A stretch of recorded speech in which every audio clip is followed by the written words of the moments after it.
Dreamland, and I was gonna record this video last night, but I got sleepy and I wanted to go to Dreamland. I had a beautiful day yesterday.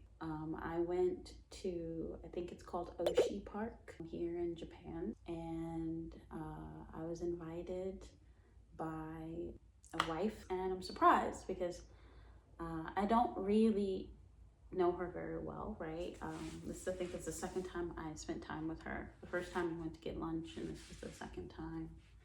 I was nervous because I'm meeting her kids, and I think kids are great, but I could be awkward in the sense that I don't know what to say. How do I start a conversation and like talk about things and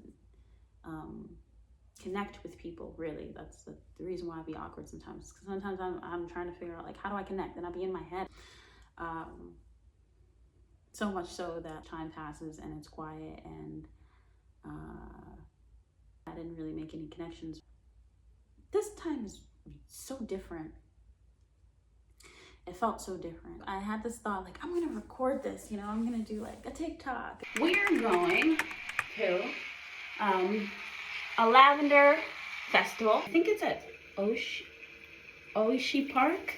I'm probably butchering it, but I'm going to look up how to pronounce it soon. I just don't have time to look it up. I'm excited because I have done something since moving here, but I haven't done a lot, and this should be pretty fun to go to a festival. So I am going to take you with me.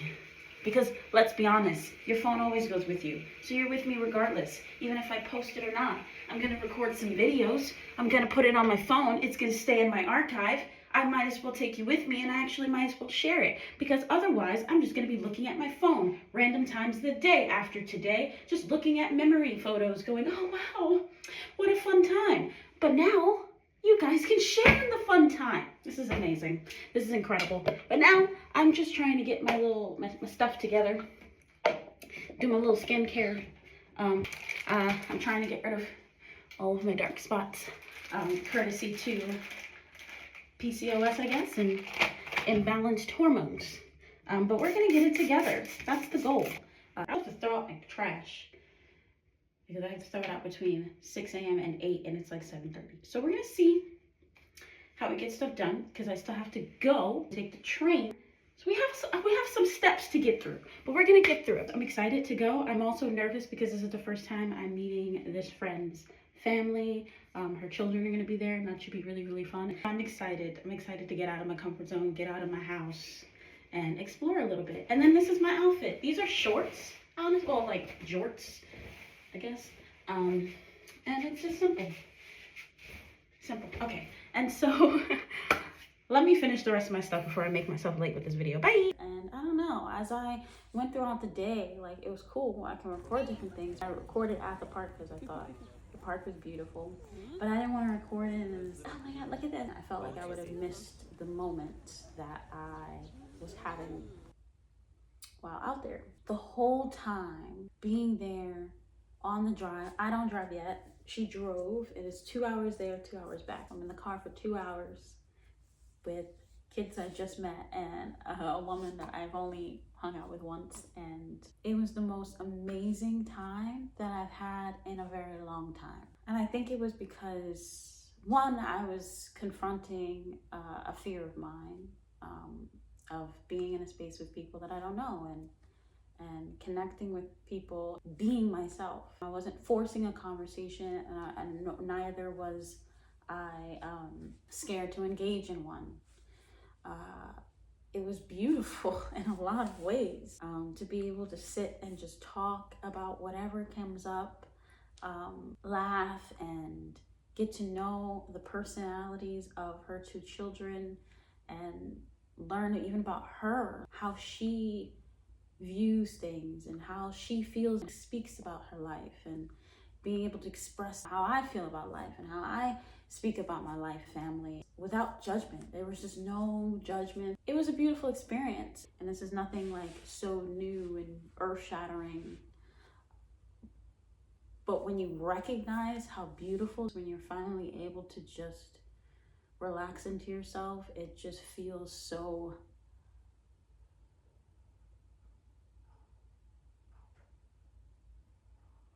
real. Life feels real. I realize that life for a lot of people feels empty and meaningless for a lot of reasons. I understand everybody's circumstances is different. And there's times where sometimes life feels like that for me. Yesterday was not one of those days. It felt very real. And I know we get also lost in this, like, life is a simulation and we just gotta break out of it. And I don't think breaking out of it is the way that it's depicted in the fantasies, movies, and books. Maybe it is. I mean, listen, imagination is vast, but this is just my own perspective. I think that breaking out of it is breaking away from your own limitations, breaking away from this perspective that you will always be imprisoned by your own fears. You will always be imprisoned by another person and their perspective and their way of being and how they treat you. You'll always be imprisoned by all these things outside of you and the things that you allow into your brain. I think it's true if you allow it to be true. But yesterday showed me how limitless I can be just by being myself. I didn't force anything. Everything just flowed. I got there and I walked around and, she had time with her and her kids, and I got time to just walk around and look at nature and be to myself. And we'd talk and we'd laugh and we got ice cream. And then her child started talking to me randomly about their fears, which is funny. I'm talking about fear. And I thought it was the most fascinating conversation. It's kind of like when you just recognize mirrors in different people and different situations, and you don't see a separation. You don't see that you're different from other people. We all share in a similar way of processing things. And fear is a real thing. We had so many conversations where fear was kind of the central thought. We talk about how when you're in a new place, because I'm in a new country, and when you walk around, and some people, when they're living in a new space, they're very much like, oh man, they don't like me, and oh my God, I feel very like ostracized and like, not accepted. It's like, yeah, because you're different. And it's not to say that it's an acceptable thing that someone treats you bad because you're different, but let's not act like when you're introduced to a difference of a thing that you don't have sometimes a very aggressive response. We do it with a lot of different things, and everybody's threshold is different. And these are innate responses that we have when we meet difference. My experience here so far is I know that when I walk down the street, depending on where I'm at, people are gonna look at me. I look different. I know that because when I'm walking around, when I see someone that looks similar to me, I see them because they look different. In a pool of a place where you can recognize that they're part of a particular culture. Not to say that there's not even differences there, because there's differences. Everyone is different, but there are some people that stick out like sore thumbs in a particular environment, and that so happens to be me or other foreigners that are in a particular country. And so it's like you can't completely blame someone for their response to your difference. It's not to say that you can't have a feeling about it. You can definitely have feelings, but you can't blame people for having a response to your difference. And I learned that being here, that some people respond to difference with fear. And fear has so many different manifestations. Fear results in, I'm not gonna serve you. Fear results in, I'm gonna move a little bit away from you because I don't know, I'm not sure of who you are. And yes, a lot of that could play a role in our media and what's consumed, but it also is just in the matter of fact that I'm not used to you. And some people, as you get older, you respond to difference with fear, whereas when you're younger, you respond to something that's like different as intrigue. And you can't blame an adult person for not being intrigued by something that is different, because we do that on a day-to-day basis when it comes to even insects. Like, We're so scared about it. We're not intrigued. Not all of us. Some of us are. Some of us really love the environment and they are intrigued. Some of us are very cautious about stuff. And that doesn't just pertain to insects. It could pertain to other animals. It could be used to even classify other environments. You get a little bit like, I don't know about that. We're like that with these things. And this is just something that we as individuals need to learn to understand about ourselves and not always take everything as a personal attack on your whole being, because we do it too. People are mirrors, what it's reflecting about us as people, which is that sometimes when you meet something that's different, you can either respond with fear or curiosity. And as we get older, a lot of the times our response usually is fear. And why? That's the question that we should ask. Why? Not judge someone and be like, you need to accept me. They have to work through their fears. Fear is not something that just evaporates overnight. You can't just expect people to automatically accept you when they have fear. Like, they're scared. That's just my thoughts. I think about that sometimes. And yes, sometimes fear does result in very bad things, and I'm not excusing those bad things. I'm just saying that sometimes these responses to things are for reasons. They're for a lot of different reasons.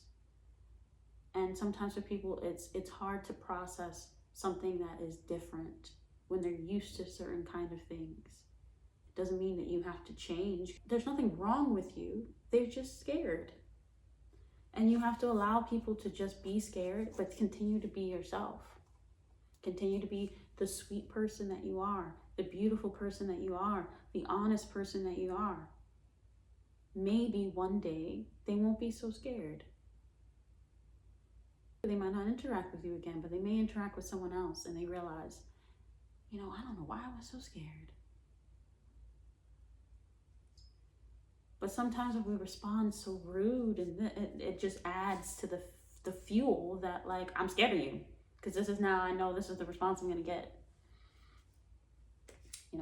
Depending on the situation, it all depends. But I just think that's what I realized even yesterday when I'm in nature and I'm looking at different animals and I'm talking to this kid about his fears and also the things that he likes and what he's intrigued by. But he's scared, but he's intrigued by it at the same time. And I think that's a place for us to be. We can still experience fear, but learn to still be intrigued by it, to want to understand where it comes from, is really where we should be. It's not to say that fear doesn't have a purpose. It does. But you should use it to ignite your curiosity. You can still have boundaries, but be curious. Same thing with ideologies. We sit and we learn and we listen to people that have so many varying ideologies. If we look at perspectives of politics, the left and the right, they have different ideologies.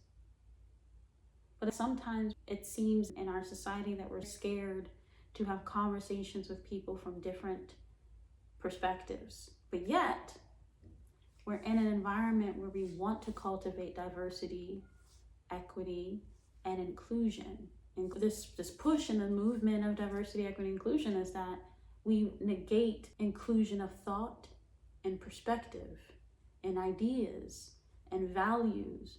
Everyone has a different perspective on what is important to them, and that is okay. Not everything that's important to you is going to be important to another person. That is okay.